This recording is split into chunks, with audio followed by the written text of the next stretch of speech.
Nos estamos acercando a este jueves, que es un tiempo de oración. Siempre lo estamos repitiendo, lo estamos recalcando, porque la idea de este estudio es reflexionar sobre temas de actualidad, especialmente lo que estamos viviendo en este tiempo tan particular, de un año tan particular, y tratar de después orar juntos, o sea, poder clamar al Señor y pedir por el tema escuchado, pedir por la congregación, y a pesar de que lo veamos en distintos horarios, y no estemos todos en un espacio, digamos, estemos juntos en oración, y no importa si es en el mismo momento, la hora, sino que en estas circunstancias, por razones de fuerza mayor, estamos cada uno en su lugar. Pero orar sí, orar es fundamental. Y estamos hablando de este tema que nos llevó varios jueves, porque es un tema muy necesario, que es el tema de la ansiedad, y cómo se paraliza la vida a través de esto. Y vimos un montón de cosas el jueves pasado. Dimos 3 tips muy importantes. Si no te acordás, refrescalo, está allí en la página de YouTube. Podés escuchar, digamos, las 3 cosas finales que mencionamos, que han sido cosas simples y sirven para que nosotros podamos practicar una vida de paz, ¿no? Cuando nosotros encontramos en la Escritura, nos encontramos con salmistas, nos encontramos con adoradores que vivieron también momentos de ansiedad, En el día de hoy, en el trabajo, una persona, un cliente que ya tenemos una relación, y bueno, no hablamos de cosas personales, pero mi compañero sí, y ya lo conoce con más tiempo, y le estaba diciendo, qué flaco que estás, y todo lo demás, como hoy es un halago, ¿no? Y preguntándole, ¿no?, sobre su vida, y esta persona fue muy sincera, la cual me hizo reflexionar. Por eso estoy tratando de este caso hoy, ¿no?, a este momento. Él transmitió, dice, mirá, porque todos sabemos que Argentina es complicada en todo lo que tiene que ver con trabajos y cosas, y estamos viviendo un tiempo extraño, recordando historias de hace 10, 15, 20 años atrás, ¿no? Inseguridades económicas, bueno, aumento de precios, un montón de cosas que hacen que cada uno se ponga ansioso, si no baja la pelota y no trata de no exasperarse. Bueno, la ansiedad lo va dominando. Entonces esta persona decía, mirá, yo no me drogo, no fumo, no bebo, no hago nada de eso, pero cuando yo escucho que sube algo, que yo tengo que comprar, que es una mercadería, justamente nosotros le vendemos para que él pueda hacer su trabajo, que esto subió y que esto lo tengo que subir, y que la persona a la cual le vendo se va a quejar porque subió, y yo me quejo con ustedes porque subió, y toda una serie de quejas, a mí me da por la comida, Entonces, cuando entendí esto, dice él, y no es creyente, no es cristiano, cuando yo entendí esto, me di cuenta que yo no tengo que canalizar los nervios y las ansiedades por este lado. Entonces, ahora hago mucho ejercicio. Bueno, estas son formas, ¿no? Ahora, qué bueno que personas puedan hacer alto y examinar su vida y no vivir en piloto automático. Es decir, sin darnos cuenta que castigamos nuestra vida por toda la ansiedad y el estrés que vivimos, a través de, en este caso este muchacho hablaba del comer excesivamente como un castigo, para canalizar todo su nerviosismo, sino que empecemos a darnos cuenta por dónde nos va a nosotros, a usted, a mí, por dónde se le escapa la cosa. Como decía Maradona, por dónde se escapa la tortuga, por dónde canaliza. Bueno, si eso no es saludable, evidentemente tiene que buscar cambiar. Y si a mí usted me dice, y yo le digo a usted, no, cambiar esto ya a esta altura de mi vida, entonces nosotros no estamos creyendo en el Evangelio. Porque el Evangelio dice que el cambio es permanente y no interesa la edad ni en la situación en que uno vive. Si no, no es Evangelio. Si no, no es buenas noticias. El cambio es permanente, siempre hay que cambiar. No podemos detenernos en el tiempo.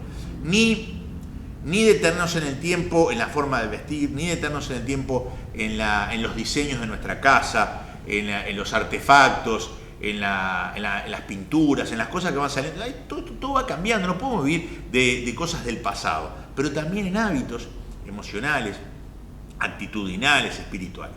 El salmista decía que se deshacía su alma de ansiedad y él clamaba a Dios, que era lo que le salía.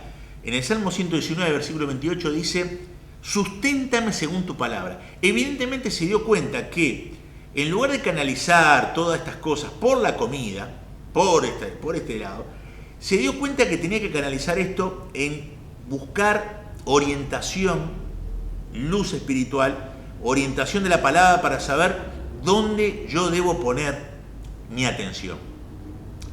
Entonces, esta manera de reaccionar es una manera buscando orientación. No es enseguida tirándome hasta la comida, algún vicio que tal vez esté ocultando para tapar la insatisfacción que tengo o los nervios que tengo, alguna pastilla, la automedicación. Estuvimos hablando de eso en algún encuentro, y otras cosas. San Juan decía: en el amor no hay temor, sino que el perfecto amor echa fuera el temor, porque el que teme lleva en sí castigo, de donde el que teme no ha sido perfeccionado en amor. El domingo estuvimos hablando de la vida de Esther, donde ella tuvo que avanzar en su vida y dejar los traumas de la orfandad del pasado. No podemos seguir lamentándonos por la vida que nos tocó. Dios nos desafía hoy a avanzar. Y en este avance llegamos a la conclusión, el domingo pasado, no sé si se recuerda, de que la comprensión del amor del Padre es el alimento y la sanidad para nuestra vida, para que nosotros empecemos a vernos no huérfanos espirituales y emocionales, sino empecemos a vernos bajo la cobertura de la paternidad de Dios. Y ahí el salmista, que se deshacía en ansiedad, también el mismo salmista detalla con cuadros que hacen a nuestra mente y a nuestra vista captar de cuadros del carácter seguro de Dios, como es una roca, como que con sus alas nos cubre, escondedero y mi refugio, ¿no? Como pastor, tantas imágenes visuales que nos permiten entender que Dios tiene el control de nuestra vida. La frase Dios tiene el control de nuestra vida no es una frase dicha así, porque sí, sino es una frase que está alimentada en declaraciones de Dios sobre nuestra vida. Yo no estoy imaginándome que Dios tiene el control porque sí, sino que Dios me dice a mí que Él tiene el control. Es algo muy diferente. Una cosa es buscar definir yo el tema y otra cosa es que Dios me lo define. Entonces, comprendiendo cabalmente el amor de Dios, vamos a vivir sin temor. Eso decía San Juan, ¿no? Va a venir el temor, pero vamos a vivir sin temor. Por eso, como mencionamos al comienzo de estas reflexiones, la Biblia nos dice que no debemos inquietarnos por nada, sino que debemos pedir sobre lo que nos inquieta, orando, agradeciendo y rogando a Dios. Y nos ordena, dice la palabra, y nos manda y nos dice que nosotros canalicemos la ansiedad con un ruego y una acción de gracias al Padre, para que de alguna manera, como hizo el salmista, susténtame con tu palabra, que Dios venga a nuestro auxilio. Y nos va a dar alguna palabra, alguna promesa en la Escritura, alguna vocecita que nos va a decir tranquilo, algún recuerdo de alguna promesa que siempre aparece en la palabra, que la tenemos no sé cuándo la habíamos estudiado, ya hasta la habíamos olvidado, pero en ese momento el Espíritu la saca a flote, y dice: no te va a faltar nada, y yo te voy a sustentar, y buscar el reino de los cielos y lo demás vendrá. Y esa frase que uno lee y lo hace con una lenta memorización del texto, que es tan simple como: el Señor es mi pastor, nada me falta. Presente, dice una traducción. En otra, la Reina Valera del 60 dice: faltará. ¿Qué quiere decir? Si el Señor es mi pastor, nada te va a faltar. Entonces, todas esas ansiedades transitorias no son legítimas.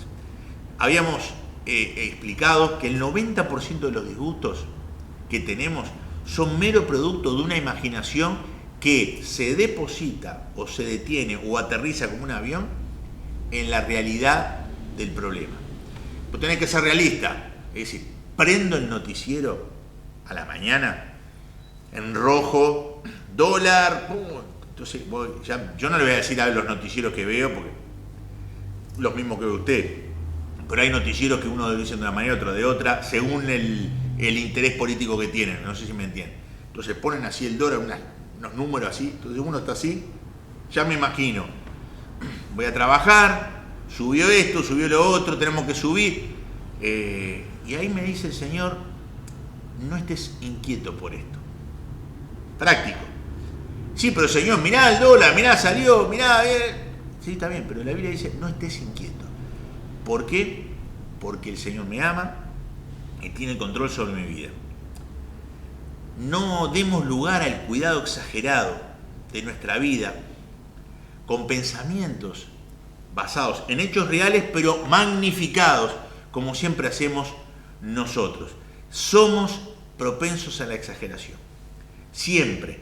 Para un lado y para otro. Hay personas que han sido programadas y se dejan programar y siguen cómodos en esa programación en ser exagerados en lo mal que le van o en las cosas que le pasan. Conozco una persona que cada vez que me escribe, literal se lo digo, con total honestidad, que cada vez que me escribe dice, a ver con qué se viene ahora, digo yo, antes que me escriba. ¿Saben por qué?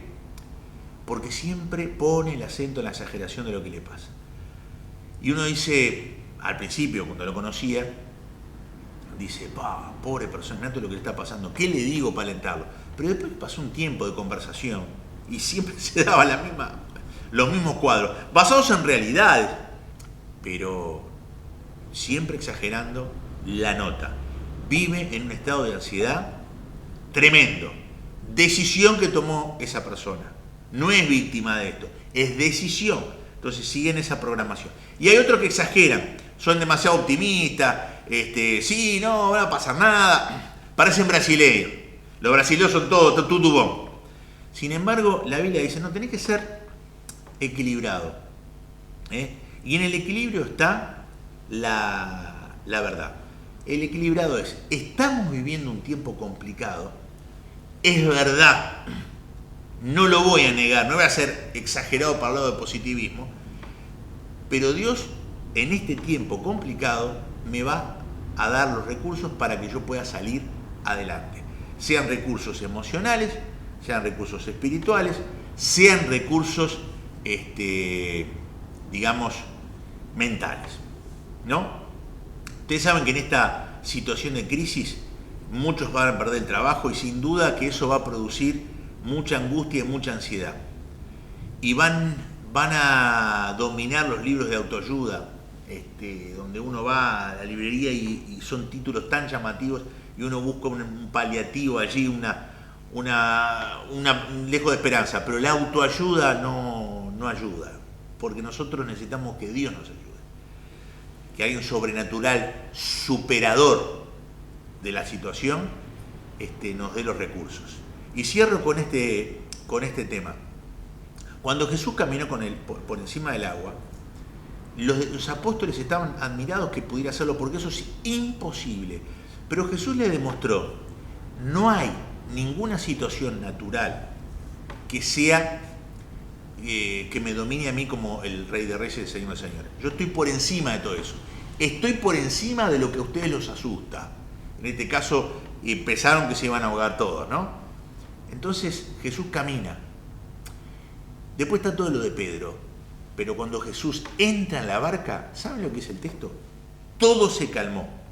Entonces Jesús camina sobre la tempestad de nuestra economía argentina y nos quiere llevar a una tranquilidad y una serenidad. Porque si somos hijos de Dios, tenemos que tener paz en medio de la pandemia de la ansiedad. Que el Señor nos bendiga y cerramos orando sobre este tema.